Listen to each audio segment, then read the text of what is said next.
සුබ දවසක්. ඔයා අදත් ගොඩක් ආදරෙන් පිළිගන්නවා රියල් ඉන්සයිට් වලින් ගෙන එන තවත් ඉන්ට්‍රස්ටිං මූවි එකකට. අද ඔයාලට අරන් ඇවිත් තියෙන්නේ 2025 හොඳම ඉන්දුනීසියන් හොරර් මූවි එක වුණ සුමාලා කියන මූවි එක. මේක ගොඩක් වයලන්ස් වගේම ළමා ඝාතන ගොඩක් ඇතුළත් මූවි එකක් නිසා බලන වාට නම් පස්සේ හරිම අවුල් සහගත බවක් දැනෙන්න ගනී. ඒ වගේම මේක සත්‍ය සිදුවීමක් පාදක කරගත කතාවක්. මාරම කුතුහලයකින් බලන්න පුළුවන් සුපිරිම මූවි එකක් වෙන මේ මූවි එක IMDb එකේ 10න් 5.8ක්ම වර්තා කරන්න සමත් වෙලා තියෙනවා. මූවි එක බලන්න කලින් ඔයාලට මතක් කරන්නම්. ඔයා තාම subscribe කරලා නැත්නම් අපේ channel එක දැන්ම subscribe කරලා notification bell එක click කරලා තියාගන්න.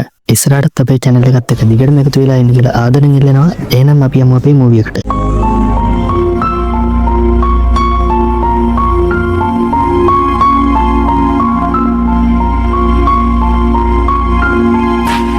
කතාව පටන් ගන්නකොටම අපිට පෙන්වන්නේ ළමයි වගේක් බෝලයක් හදාගෙන සෙල්ලම් කරන්න යන්න හදනවා. ඉතින් මේ ළමයිට යාළගේ දෙමෝපියෝ කියනවා හවස් වෙන්න කලින් ගෙදර එන්න කියලා. කොහොම හරි මේ සෙල්ලම් කර ඉන්න ළමයි දන්නේම නැතුව හවස් වෙනවා. ඉතින් මෙතන ඉන්න එක පිරිමි ළමයෙක් කියනවා දැන් හවස් වෙලා තියෙන්නේ ඒ නිසා අපි ගෙදර යන් කියලා. එතකොට එතන ඉන්න තව පිරිමි ළමයෙක් කියනවා මමයි අබ්දී තව ඩෙහිකින් එන්න ඔයාලා දැන් යන්න කියලා. කොහොම හරි ඉතින් සුක්‍රිෂ්ණෝ බෝලෙට හයියෙන් පයින් පාරක් ගහනවා. මේක ගිහිල්ලා යාළගේ බඩිනුව ගාව මැද්දට වැටෙනවා. බෝලේ හොයලා ඉන්නකොට දන්නේම නැතුව රෑ වෙනවා. ඒත් එක්කම මේ දෙන්නට ඇහෙනවා කවුරු හරි ගෑනු ළමෙක් මේ දෙන්නගේ නම් කියලා කතා කරනවා කියලා. ඉතින් ඒ කවුද කියලා හොයනකොට මේ දෙන්න දකිනවා කවුද ගෑනු ළමෙක් මෙයාලගේ බෝලෙත් අතේ තියාගෙන ඉන්නවා කියලා. මේ බෝලේ ගත්ත ගෑනු ළමයේ පස්සෙන් සුක්‍රිෂ්ණෝ එළවනවා. ඒත් කොහොම හරි අබ්දිට සුක්‍රිෂ්ණෝ මගහැරෙනවා. එකපාරටම අබ්දි දකිනවා මේ ගෑනු ළමයා එයාගේ යාළුවා ඔළුවට ගලකින් ගහන ගම මරලා දානවා කියලා. මේක දැක්ක ගමන් මෙතනින් පැනලා දුවන අද්දි ගෙදර ගිහිල්ලා මේ විස්තරය යාගේ තාත්තට කියනවා. ඉතින් ගමේ හැමෝම එකතු වෙලා සුක්‍රිෂ්ණෝව හොයනවා. මේ නැති වුණු පිරිමි ළමයා හොයන ගමේ අයට එයාගේ මිනිහ ගඟේ තිබිලා හම්බ වෙනවා. පහවදා උදේ අබ්දිගේ ගෙදරට එන ගමේ අය අබ්දි තමයි මිනි මරුවා කියලා යට කෑ ගහනවා. ඉතින් එතකොට අබ්දි කියනවා මම නෙමෙයි ඒක කරේ එතන හිටියේ පොඩි ගෑනු ළමයෙක් කියලා. මේ කතාව ගමේ කවුරුවත් විශ්වාස කරන්නේ නැහැ. ඒත් එක්කම මෙතනට එන සබ්ඩෝ මහත්තයා කියනවා මම ඔයාව විශ්වාස කරනවා. ඒ කියන්නේ කෙල්ල තාමත් මේ ගමේ ඉන්නවා. ඒ තමයි සුමාලා යක්ෂයාගේ දරුවා කියලා. අවුරුදු 29කට කලින් 1947 වෙච්ච සිද්ධියක් කියන්න මෙයා පටන් ගන්නවා. ඔන්න ඉතින් මේ කියන කතාවේ අපිට මුලින්ම පෙන්වන්නේ සොයිඩ්මන් කියන මේ ගමේ ප්‍රධානියයි එයාගේ මාමයි තව කෙනෙකුයි කතා කර ඉන්නවා. අපිට මේ සිද්ධියෙන් පෙන්වන්නේ සොයිඩ්මන්ගේ මාමා සොයිඩ්මන්ට අදාළ ඉඩම් වගේක් පවර ගන්න යනවා කියලා. ඉතින් මෙතනට එන සොලස්ට්‍රී මේ අයට සංග්‍රහ කරනවා. ඒත් එක්කම කියනවා ඔයාලා එනවා කියලා කලින් කීවනම් මට කාමර දෙකකුත් ඔයාලට ලෑස්ති කරන්න තිබ්බා කියලා. සොයිඩ්මන්ගේ මාමා කියනවා මම ඉන්න නෙමෙයි ආවේ මම ආව කාරණාව ඔයාගේ මහත්තයා දන්නවා කියලා. කොහොම හරි සොයිඩ්මන්ට උරුමකාරයෙක් නැති නිසා තමයි මම මේම දෙයක් කරන්න හදන්නේ. ඔන්න ඊට පස්සේ අපිට පෙන්වන්නේ සොයිඩ්මන්ොයි සොලස්ට්‍රී කතා කර ඉන්නවා. සොයිඩ්මන් සොලස්ට්‍රීයෙන් අහනවා ඔයා උදේ කොහෙද ගිහින් හිටියේ කියලා. ඉතින් සොලස්ට්‍රී කියනවා මගේ ගර්භාෂිත ඖෂධ වගේක් ගන්න තමයි මම ගියේ කියලා. මේ වෙලාවේ සොයිඩ්මන් කියනවා ඕක හරියන්නේ නැහැ. ඔයා ඉක්මනට වෙන ක්‍රමයක් බලන්න. ලබන අවුරුද්ද වෙනකොට මට ඔයාට උරුමකාරයෙක් දෙන්න බැරි වුණොත් මම වෙන කසාදයක් කරගන්නවා කියලා. ඉතින් මේ කතාවට දුකින් මෙතනින් යන සොලස්ට්‍රීට ඇහෙනවා එයාලගේ ගබඩා කාමරේ වැඩ කරන දෙන්නේ කතා කර ඉන්න දෙයක්. ඔයා දන්නවනේ මගේ බිරිඳට ගැබ් ගන්න බෑ. ඉතින් මම යාව අල්ලපු ගමේ ඉන්න ටුක්නා ආච්චි ගාවට අරගෙන යන්න ඕන කියලා. මේ කතාව එළියේ ඉඳලා අහගෙන ඉන්න සොලස්ට්‍රී යනවා මේ ආච්චිව හම්බ වෙන්න.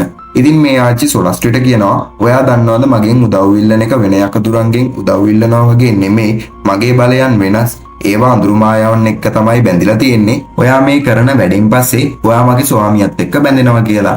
ඉතින් සොලස්ට්‍රී මේ ආච්චිගෙන් අහනවා කවුද ඔයාගේ ස්වාමියා කියලා. එතකොට මේ ආච්චි කියනවා මගේ ස්වාමියා තමයි යක්ෂයා කියලා. ඔන්න ඒ වෙලාවේ නම් සොලස්ට්‍රී මේ වැඩේට පොඩ්ඩක් බය වෙනවා. ඒත් එක්කම ආච්චි ආයෙ කියනවා ඔයාට ඕන නම් එකපාර දරුවෝ දෙන්නෙක් වුණත් ලබා ගන්න පුළුවන් කියලා. මේ වෙලාවේ සොලස්ට්‍රී මේ වැඩේට කැමති වෙනවා. හැබැයි එක ඉල්ලීමක් තියෙනවා. ඔයාට නිවුන් දරුවන් ගැබ් ගණේවි. ඒකෙන් එක කෙනෙක් ලස්සන කරුණාවන්ත වේවි. අනිත් කෙනා කැත සහ දුෂ්ට වේවි කියලා. එයාලා ඉපදුනාට පස්සේ ඔයයි ඔයාගේ සැමියයි එයාලා ගැන සැලකිලිමත් වෙන්න ඕන. එයාලට අවුරුදු 10ක් වෙනකොට කැත සහ දුෂ්ට දරුවව එයාගේ ස්වාමියා ඇවිත් අරගෙන යයි. හැබැයි ඔයාලා හරි විදියට එයාලව රැක බලා නොගත්තොත් ඔයාලගේ පවුලට නරක දේවල් සිද්ධ වේවි. ඒක අවුරුද්දෙන් අවුරුද්ද නරකතට හැරේවි. දවාල සහ රාත්‍රියේ කවදාවත් එක සමාන වෙන්නේ නැහැ කියලා මේ ආච්චි කියනවා. මේ කතාවෙන් පස්සේ සොලස්ට්‍රිට මේ ආච්චි බන්ධනයක් කරලා හදපු දෙයක් බොන්න දෙනවා. ඊට පස්සේ සොලස්ට්‍රිට කියනවා ඔයා තව මාස 2කින් ගැබ් ගනීවි කියලා. ඊට පස්සේ අපිට පෙන්වන්නේ මාස 2කින් පස්සේ වෙන සිද්ධියක්. සොලස්ට්‍රිව පරීක්ෂා කරලා බලන කෙනෙක් කියනවා ඔයාට නිවුන් දරුවෝ ගැබ් අරගෙන ඉන්නේ කියලා. මේකට සතුටු වෙන සොයිඩ්මන් සොලස්ට්‍රිට ස්තුති කරනවා. ඒත් එක්කම සොලස්ට්‍රිය අහනවා අපි යාලා දෙන්නට දාන නම් මොනවද කියලා. සොයිඩ්මන් කියනවා කුමාලා කියලා දාමු කියලා. සොලස්ට්‍රි කියනවා එහෙනම් අනිත් කෙනාට අපි සුමාලා කියලා දාමු කියලා. ඔන්න ඉතින් අර ආච්චි කිව්වා වගේම දරුවෝ දෙන්නෙක් හම්බ වෙනවා. එතනින් එක ළමයෙක් කිසිම શબ્දයක් නැහැ. ඔන්න ඒත් එක්කම අනිත් ළමයාවත් හම්බ වෙනවා. අර ආච්චි කිව්වා වගේම මේ ළමයා විකෘති. ඉතින් මෙතනට එන සොයිඩ්මන් මේක දකිනවා. එයාගේ කඩුවකුත් අරගෙන ඇවිල්ලා මේ විකෘති ළමයාව මරලා දානවා. ඒත් එක්කම අනිත් ළමයා අඬන්න පටන් ගන්නවා. ඉතින් සොයිඩ්මන් සුකේට කතා කරලා කියනවා මගේ උරුමකාරයා මගේ දුව ඉපදුනා කියලා මුළු ගමටම කියන්න කියලා. ඔන්න ඊට පස්සේ අපිට පෙන්වන්නේ අවුරුදු 3කින් පස්සේ වෙන සිදුවීමක්. කොහොම හරි සොයිඩ්මන්ට ඉපදිලා ඉන්න දුව ටිකක් ආබාධිතයි. සොයිඩ්මන්ගේ ගෙදරට ඇවිල්ලා ඉන්න අමුත්ත වගේක් කතා කරනවා දුවගේ ආබාධය ගැන. සොයිඩ්මනුත් පොඩි කාලේ ආබාධිත වෙලා හරියට ඇවිත ගන්නවත් බැරි වෙලා. එයා ලොකු වුණාට පස්සේ ඩර්මිනෝනාගේ සම්බාහණයෙන් තමයි එයාට සුව වුණා කියලා කියන්නේ. එයාලා කුමාලව ඩර්මිනෝනා ගාවට අරගෙන ගිහිල්ලා. ඒත් ඒක වැඩ කරලා නැහැ කියලා එතන ඉන්න කෙනෙක් කියනවා. ඔන්න ආයෙමත් අපිට පෙන්වන්නේ තවත් අවුරුදු 2ක් ගියාට පස්සේ වෙන සිදුවීමක්. කුමාලා එළියේ බයිසිකලයක් පදින ගමන් ඉන්නවා. ඉතින් කුමාලා මේ බයිසිකලේ අනිත් පැත්ත අරවලා රෝදේ හයියෙන් කරකවන ගමන් ඒක අස්සට ඇඟිල්ල දාන්න හදනවා. මේක දකින කුමාලගේ අම්මා ඔය වැඩේ කරන්න එපා කියලා එයාව කාමරය ඇතුළට එක්කගෙන යනවා. කාමරයට යන කුමාලා එතන තියෙන බඩු ඔක්කොම පොලේ ගගා හඬන්න පටන් ගන්නවා. ඉතින් මෙතනට එන කුමාලගේ තාත්තා සුකීරට කියනවා කඹයක් අරගෙන ඇවිත් කුමාලව ගැට ගන්න කියලා. මෙහෙම කඹයක් අරගෙන එන සුකීර් කුමාලව ගැට ගහලා ගබඩා කාමරය ඇතුළට ගෙන් දානවා. ඔන්න ඊට පස්සේ අපිට ආයෙමත් පෙන්වන්නේ තවත් අවුරුදු 3කින් වෙන සිද්ධියක්. කුමාලාගේ අම්මයි ගෙදර වැඩ කරන නැන්දයි සුකීරුයි තුන්දෙනාම එකතු වෙලා කුමාලාව හොයනවා. ඒත් කුමාලාව හම්බ වෙන්නේ නැහැ. ඔන්න ඉතින් කුමාලා මේ වෙලාවේ එයාලගේ ගමේ පොළ ගාවට වෙලා ඉන්නවා. මෙතන තව පිරිමි ළමයි වගේකුත් ඉන්නවා. ඉතින් එතන ඉන්න එක පිරිමි ළමෙක් කියනවා ඒ ඉන්නේ සොයිඩ්මන් මහත්තයාගේ දුව කුමාලා. මගේ තාත්තත් වැඩ කරන්නේ වත්තේ. එයාලා කියන විදියට කුමාලට පිස්සු කියලා. ඒත් එක්ක මෙතන ඉන්න තව පිරිමි ළමෙක් කුමාලට කතා කරලා එයාගේ මූණේ මොනවද ගානවා. ඊට පස්සේ එතන ඉන්න පිරිමි ළමයි ඔක්කොම එකතු වෙලා කුමාලට ගල් වලින් ගහනවා. ඉතින් මේ සිද්ධිය කුමාලගේ තාත්තා දකිනවා. කුමාලව ගෙදර අරගෙන ඇවිල්ලා ගබඩා කාමරයට දාලා කසෙන් පහර දෙන්න හදනවා. මේ ගෙදර වැඩියෙන්ම කුමාලට ආදරය කරන්නේ මේ ගෙදර වැඩට ඉන්න නැන්දා. ඉතින් මේ නැන්දා කුමාලගේ තාත්තට කියනවා කුමාලට ගහන්න එපා කියලා. ඒත් කුමාලගේ තාත්තා කුමාලට කසෙන් ගහන ගම එයාට දඬුවම් කරනවා. ඔන්න ඉතින් මේ කසෙන් ගහපු තුවාල වලට මේ කුමාලගේ ගෙදර වැඩ කරන නැන්දා බෙහෙත් දානවා. ඒත් එක්කම කුමාලගෙන් අහනවා ඔයා පියානෝ වාදනය කරන්න කැමතිද කියලා. ඉතින් කුමාලට පියානෝ එක වාදනය කරන්න දීලා හෙට ඔයාගේ 8 වෙනි බර්ත්ඩේ එකනේ ඒ වෙනුවෙන් මේක මම හැදුවා කියලා නැන්දා කුමාලට තෑග්ගක් ගෙනල්ලා දෙනවා. ඔන්න ඊට පස්සේ අපිට පෙන්වන්නේ එදා රැ වෙන සිද්ධියක්. කුමාලා එයාගේ කාමරේ නිදාගෙන ඉන්නකොට කවුද කෙනෙක් කතා කරනවා එනවා. ඒත් එක්කම එතනට විකෘති පෙනුමක් තියෙන කෙනෙක් එනවා. කුමාලා අහනවා ඔයා කවුද කියලා. ඒත් එක්කම මේ කෙනා කියනවා මම තමයි සුමාලා ඔයාගේ නියුන් කෙනා. ඇයි ඔයාගේ අම්මයි තාත්තයි කිව්වේ නැද්ද ඔයාට නියුන් සහෝදරියක් හිටියා කියලා. ඒ වෙලාවේ කුමාලා කියනවා නැහැ කියලා.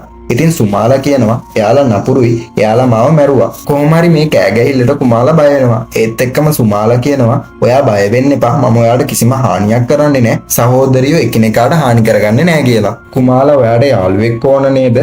දැන් ඉඳලා දවල්ට ඔයා ඉඳී රැයට මම ඉඳී කියලා සුමාලා කුමාලාට කියනවා. ඔන්න පවෝදාරය පියානෝ එක වාදනය කර කර ඉන්න කුමාලා ගාවට එන යාගේ තාත්තා ඔයා මහා ගෝසාකාරී කියලා කුමාලාට කණේ පාරක් ගන්නවා. ඉතින් ඊට පස්සේ කුමාලා එයාගේ තාත්තගේ කාමරයට ගිහිල්ලා එයාගේ ආබද්දෙත් හරි ගස්සගෙන තාත්තගේ පෑන අරගෙන තාත්තගේ අතට අනිනවා.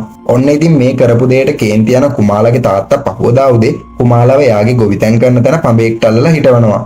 ඔයා කවදා හරි මට ආයේ මෙහෙම කළොත් මම ඔයාට හැමදාම මේ විදිහට දඬුවම් කරනවා කියලා තාත්තා කියනවා. ඉතින් මේ හැමතැනකදීම අම්මා කුමාලාගේ පැත්ත ගන්න නැතුව සද්ද නැතුව ඉන්නවා.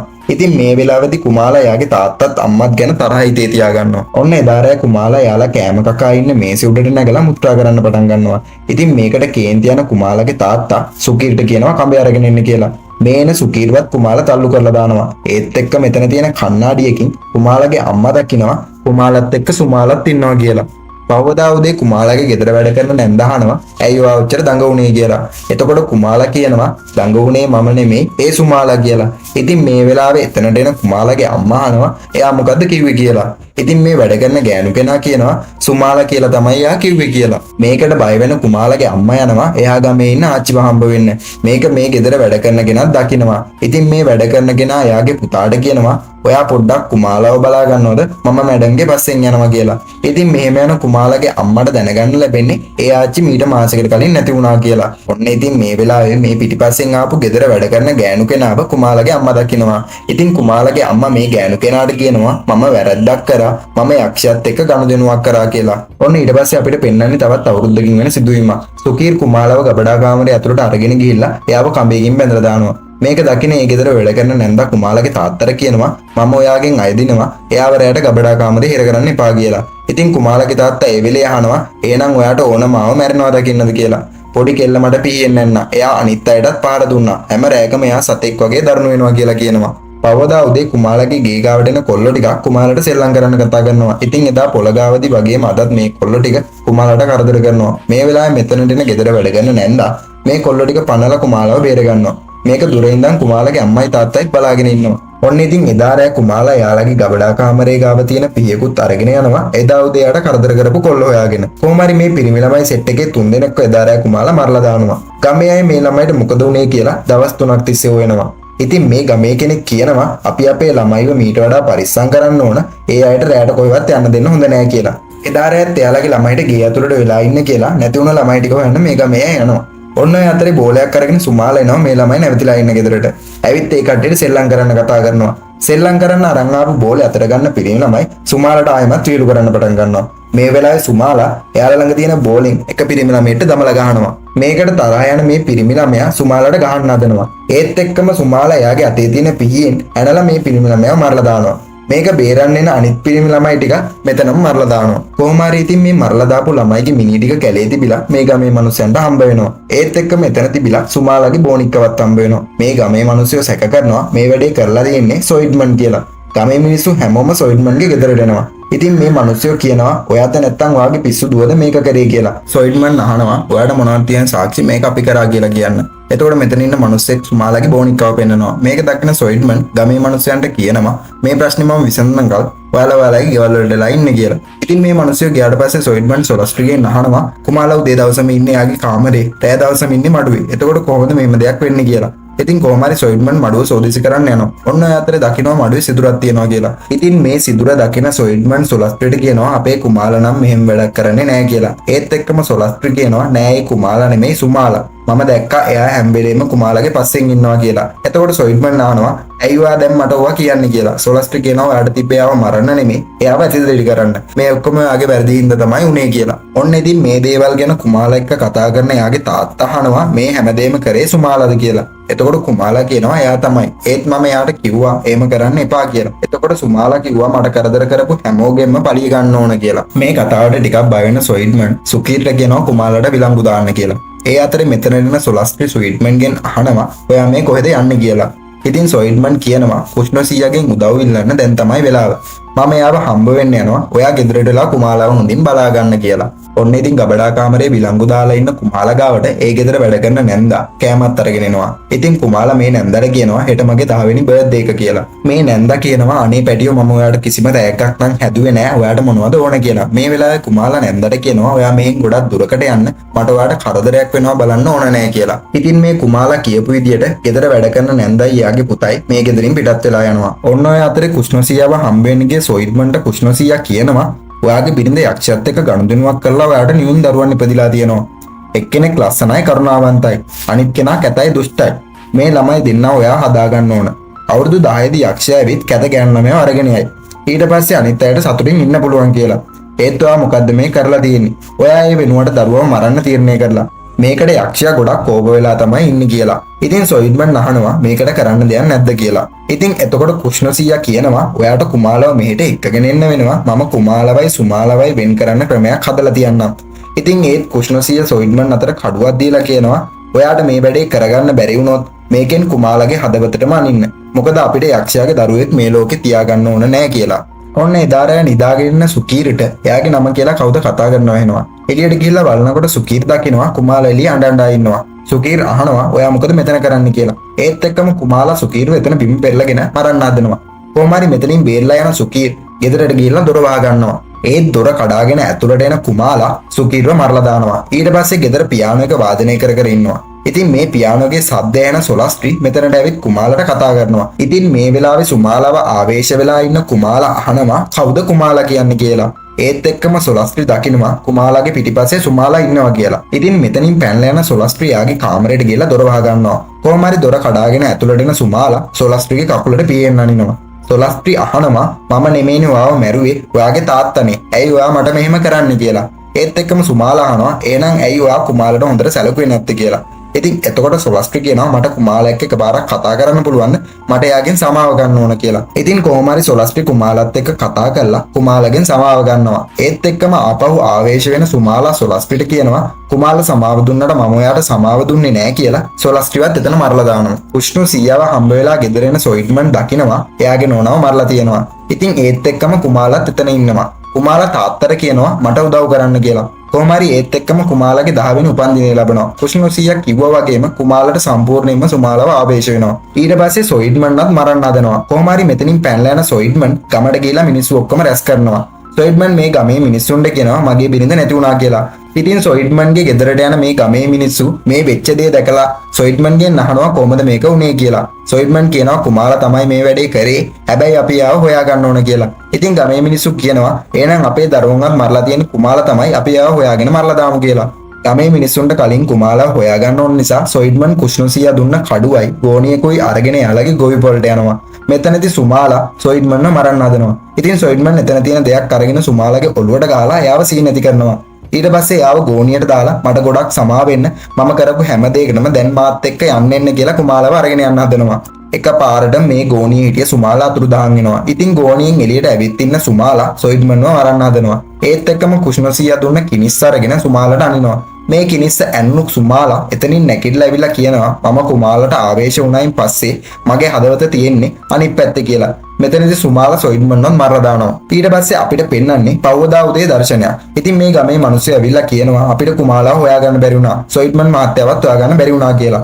ඒත් එක්කම ගමේ ගොවිපොළ පැත්තෙන් මිනිස්සෙක් කෑ ගහනවා එනවා. මෙතනට යන ගමේ මිනිස්සු දකිනවා සොයිඩ්මන්වත් මරලා පඹෙක් වගේ ගොවිපොළේ එල්ලලා තියනවා කියලා. ඒත් එක්කම අපිට පෙන්වන්නේ කුෂ්ණුසියා සොයිඩ්මන්ට දුන්න කඩුවෙන්ම කුෂ්ණුසියාටත් ඇනලා එයාව එතන මරලා දාලා තියනවා කියලා. ඔන්න අපිව ආයෙමත් අරගෙන එන්නේ වර්තමාන කාලෙට. ඒ කියන්නේ සුමාලා ගැන කතාව කියන්න ගත්ත තැනට. මේ මිනිස්සයා කියනවා ඉර බහින්න කලින් හැමෝම ගෙවල් වලට එන්න කවදාවත් රැයට ගෙදරින් එළියට බහින්න එපා. නැත්තම් සුමාලා ඔයාලව දඩයම් කරයි කියලා. කතාවේ අන්තිමට ගෑනු කෙනෙක් එයාගේ පුතාගෙන් අහනවා ඔයා අනිත් අය වගේ පූජාව ඔප්පු කරා නේද කියලා.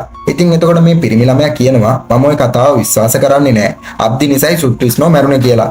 ඒත් එක්කම සුමාලා එතන එහා පැත්තේ මිනිස්සු එක්ක මරලා දාලා තියෙන පෙන්නන ගමන් මේ කතාව ඉවර වෙනවා. මේ කතාව ගැන ඔයාලගේ අදහසුත් පාලින් කමෙන්ට් කරගෙන යන්න.